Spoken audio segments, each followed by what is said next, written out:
All right, so I got this 2014 Nissan Sentra. It's not starting. It cranks up, but we took out the fuel line. It wasn't getting any fucking fuel from the fuel pump here, so we thought it was a fuel pump.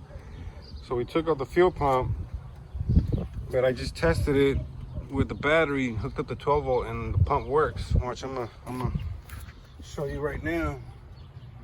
So I got the positive and the negative running from the battery. Just hook up the negative right here to the black cable to the pump. Then you get the, well, that's the negative, yeah, the negative, and then you get the positive. Put it on the fucking positive side of the pump. You see the pump works.